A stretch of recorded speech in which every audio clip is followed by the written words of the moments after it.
الشیطان الرجیم بسم اللہ الرحمن الرحیم رب اشرح لی صدری ویسر لی امری واحلل عقدۃ من لسانی یفقہوا قولی ولا حول ولا قوۃ الا باللہ العلی العظیم حسبنا اللہ ونعم الوکیل نعم المولا ونعم النصیر الحمد للہ رب العالمین باری الخلائق اجمعین فاطر السماوات والارضین والصلاۃ والسلام علی سید الانبیاء والمرسلین شفیع المذنبین انیس الفقراء والمساکین سیدنا و سندنا و حبیبنا و شفیع ذنوبنا و طبیب قلوبنا بالقاسم محمد اللہم صلی علی محمد و آل محمد و علی آلہ اہل بیت الطیبین الطاہرین المعصومین المظلومین ولعنۃ اللہ دائمۃ الباقیۃ علی اعدائہم و قتلتہم اجمعین من الآن الی قیام یوم الدین اما بعد فقد قال اللہ تبارک و تعالی فی کتابہ المجید و فرقان الحمید بسم اللہ الرحمن الرحیم قل لا اسألکم علیہ اجرا الا المودۃ فی القربی، کہہ دو اے رسول کہ میں کوئی اجر رسالت نہیں چاہتا سوائے اس کے کہ میرے قرابت داروں سے محبت کروں۔ تمام تعریفیں اس پروردگار کے لیے ہیں کہ اس نے ہم کو آخری نبی حضرت محمد مصطفیٰ صلی اللہ علیہ وآلہ وسلم کی اللہم صلی اللہ محمد امت میں قرار دیا، اور الحمدللہ ہمارا شمار 14 معصومین علیہم السلام پر کی ولایت کے ساتھ کہ رسول اللہ کے بعد 12 امام ہیں۔ یہ عقیدے کی بنا پر ہماری آخرت جو ہے تو کامیاب ہے۔ یقیناً دنیا بلاؤں کا گھر ہے، مگر یہ دنیا آخرت کی کھیتی بھی ہے۔ اللہ نے اگر بلائیں نازل کی ہیں تو بلاؤں کو ٹالنے کے بہت سارے سبب بھی رکھے ہیں۔ آج جناب خدیجۃ الکبریٰ جو رسول اللہ کی سب سے پہلی زوجہ، محسن اسلام، جن کی دولت نے اسلام کو مالا مال کیا، جس وقت اسلام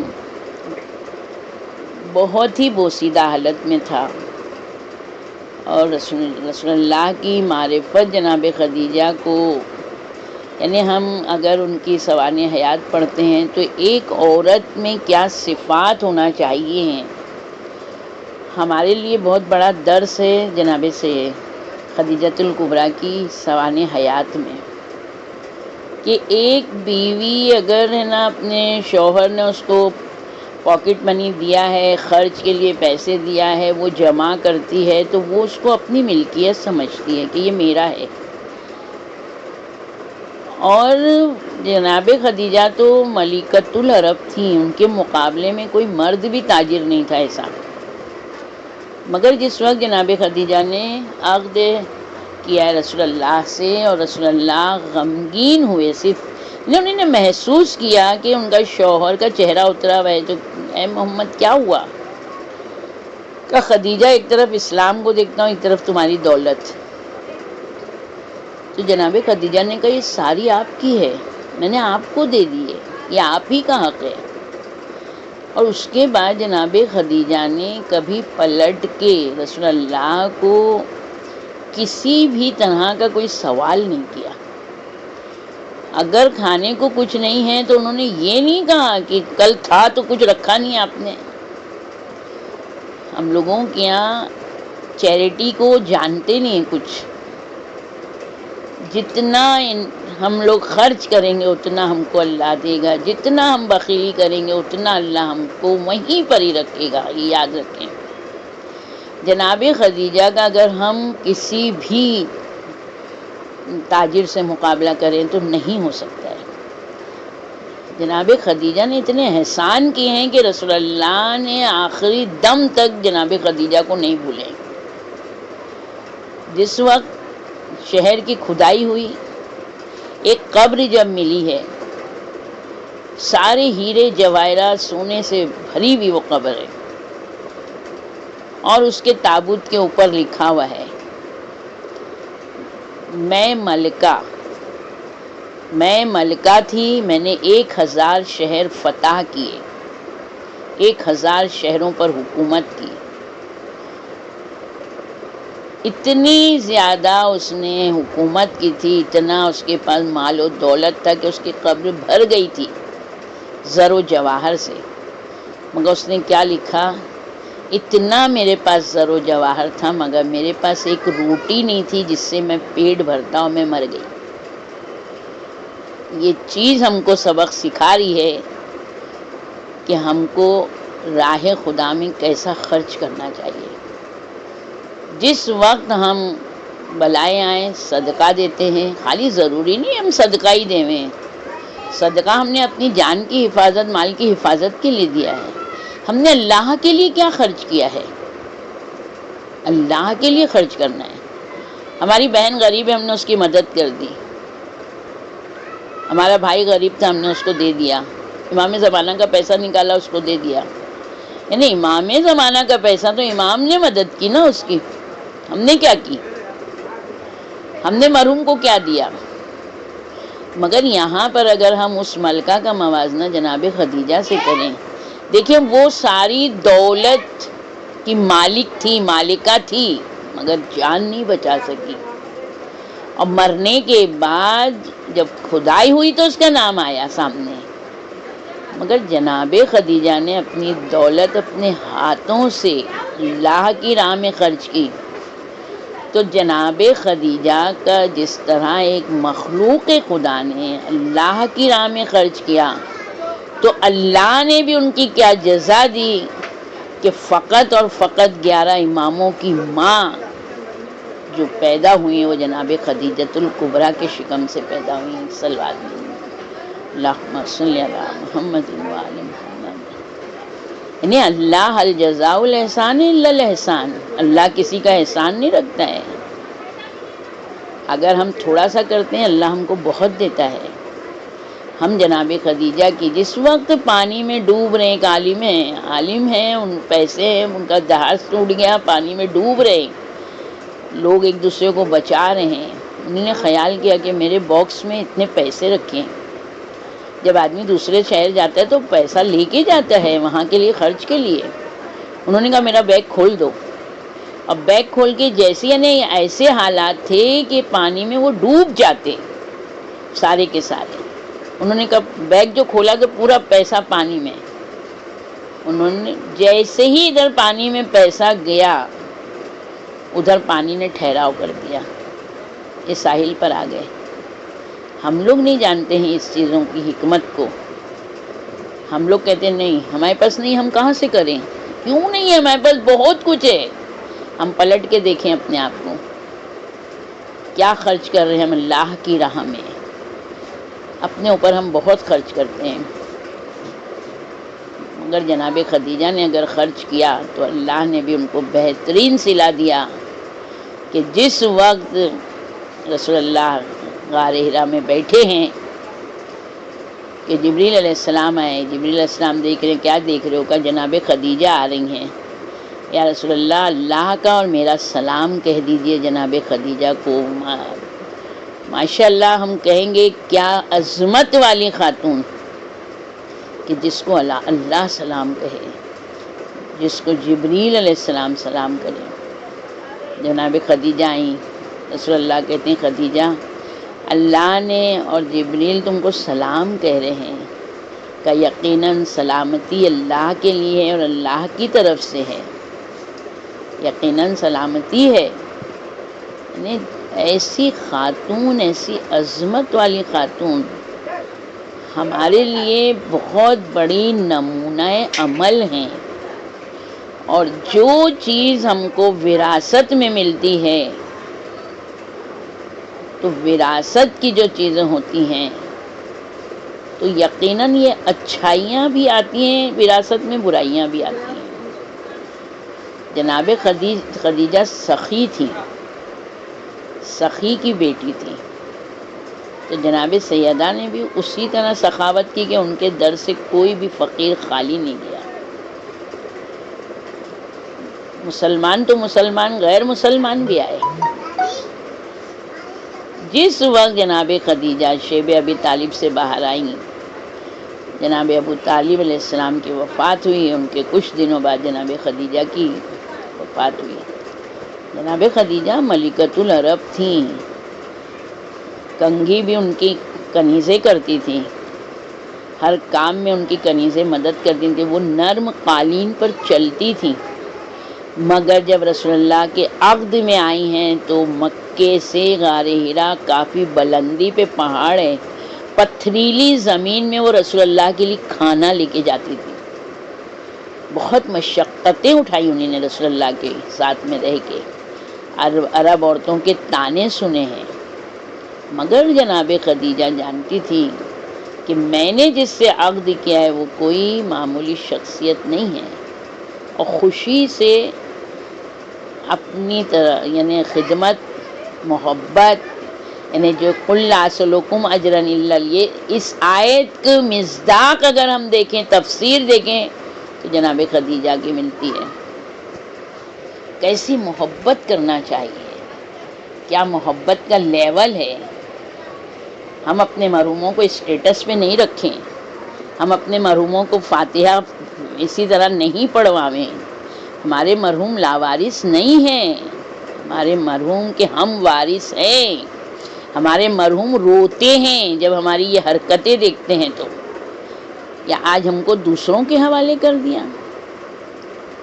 جب ہم زندہ ہیں ہم کریں، ہمارا حق بنتا ہے، ہمارے لیے کچھ کیا ہے انہوں نے، ہمارے ماں باپ نے کچھ نہیں تو ہم کو پیدا تو کیا، زندگی دی، ہم کو ایسے خاندان میں پیدا کیا ہے کہ یہ وہ مجلسیں ہیں کہ جس سے شفاعت ہوتی ہے۔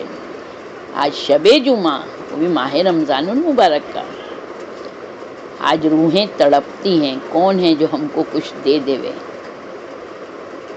جناب خدیجہ بہت عظیم خاتون، مگر جس وقت آخری وقت ہے، بستر پر کروٹیں بدل رہی ہیں کہ جبریل علیہ السلام آئے، یا رسول اللہ کہہ دیے خدیجہ سے جہنم حرام ہے ان پر، کیوں اتنی بے چین ہے؟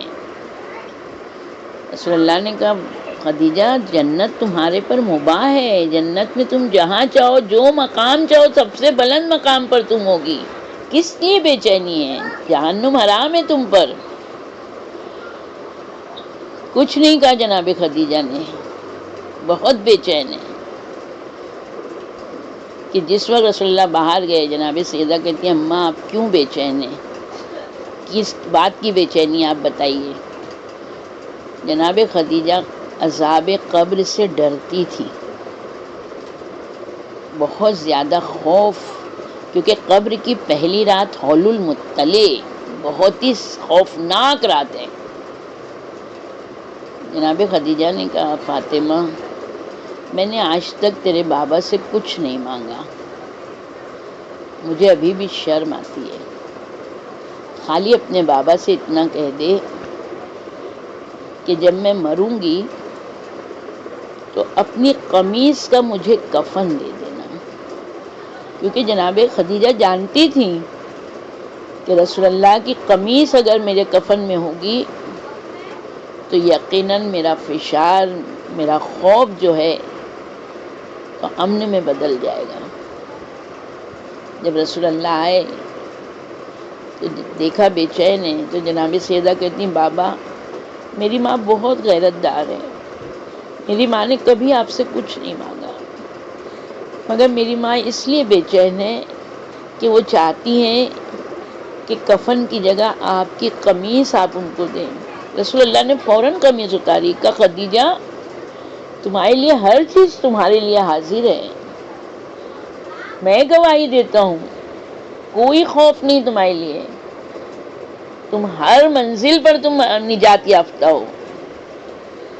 اب آخری میں کہتی ہیں کہ میں اپنی اس بچی کے لیے فکر مند ہوں، آج میری بچی 5 سال کی ہے، کل یہ جوان ہوئے گی، اس کی شادی ہوگی، کیونکہ عرب عورتوں نے تو بائیکاٹ کیا ہوا تھا جناب خدیجہ سے، تو کہتی ہیں جب شادی ہوتی ہے نا لڑکی کی، اور لڑکی جب نکاح کے وقت اور جب رخصت ہوتی ہے تو اپنی ماں کے سینے پہ چہرہ رکھ کے روتی ہے. تو میری فاطمہ کی جب شادی ہوگی تو کس کے سینے پہ میری بیٹی سر رکھے گی؟ میں اس کے لیے فکر مند ہوں. رسول اللہ نے کہا خدیجہ میں وعدہ کرتا ہوں میں فاطمہ کو ماں کا بھی پیار دوں گا باپ کا بھی دوں گا. جناب فاطمہ کی ماں 5 سال میں جناب فاطمہ یتیم ہو گئی. ایسی شفیق ماں کا سایہ جناب سیدہ کے سر سے اٹھ گیا. جناب سیدہ بھی اپنے بچوں کو چھوٹا چھوٹا چھوڑ کے دنیا سے چلی گئی. مگر جب جناب سیدہ گئی ہیں تو اپنا نمائندہ جناب زینب کو کر کے گئی. آج شب جمعہ ہے. جناب زینب جناب عباس کی مصائب ہیں. خصوصاً جناب زینب جو اپنے بھائیوں سے اتنی محبت کرتی تھی بڑے فخر سے کہتی تھی میرے 18 بھائی ہیں کس کی مجال ہے بھلا زینب کی طرف دیکھے. جناب عباس نے جب آخری رخصت کے لیے اجازت لی ہے تو ایک مرتبہ کہتی بھیا جاؤ خدا حافظ. آج میرے بابا کی بات پر مجھے یقین آ گیا. تو شہزادی کون سی بات؟ کہ بابا اکثر میرے بازو کے بوسے لیتے تھے اکثر میرے سر سے چادر ہٹا کے بوسے لیتے تھے. کہتے تھے زینب ایک دن اس بازو میں رسن بندھے گی اس سر سے چادر چھنے گی. عباس جب تم ہوئے تمہاری شجاعت دیکھی تمہارا پیار دیکھا تو میں اکثر سوچتی تھی جس کا عباس جیسا بھائی ہو بھلا اس کی کس کی مجال ہوگی جو اس کی بہنوں کی طرف دیکھے. عباس یقین ہو گیا چادر بچھنے گی بازو بھی بندھیں گے قید بھی ہوگی. جاؤ عباس خدا حافظ. پروردگارا جناب زینب جناب عباس کی محبت کا صدقہ ہے. پروردگار ہر بہن بھائی کے دلوں میں محبت قرار دے دے. پروردگار جناب زینب کی مظلومی کے صدقے میں جناب عباس کی مظلومی کے صدقے میں تمام مرحومین کے گناہ کبیرہ اور صغیرہ کو معاف کر دے. سب کو فشار قبر عذاب قبر سے محفوظ رکھ. ان کی برزخ کی منزلوں کو آسان کر دے. ہم سب کی دعاؤں کو مستجاب کر دے. ہمیں کوئی غم نہ دے سوائے غم حسین کے. خصوصاً میرے مالی کی بیماری یہ بلا کو جڑ سے ختم کر دے. ہم سب کو اس بیماری سے اس بلا سے محفوظ رکھ. پروردگار ہم تیرے گنہگار حقیر ذلیل مسکین بندے ہیں. تیری بارگاہ میں حاضر ہیں. ہمارے ہر گناہ کبیرہ اور صغیرہ کو معاف کر دے. تمام بیماروں کو شفائے کلی عطا کر. جو لا علاج مرض میں مبتلا ہو گئے ان کا علاج پیدا کر کے ان کو شفائے کلی عطا کر. پروردگارا ہمیں جلد از جلد حج و زیارت نصیب فرما. ہمارے امام کے چہرہ کا دیدار نصیب فرما. پروردگار ہمیں دنیا میں چاہدہ معصومین کی زیارت اور آخرت میں ان کی شفاعت نصیب کرنا. ربنا تقبل منا انک انت السمیع العلیم وآخر الدعوانا ان الحمد للہ رب العالمین. سیعلم الذین ظلموا ای منقلب ینقلبون.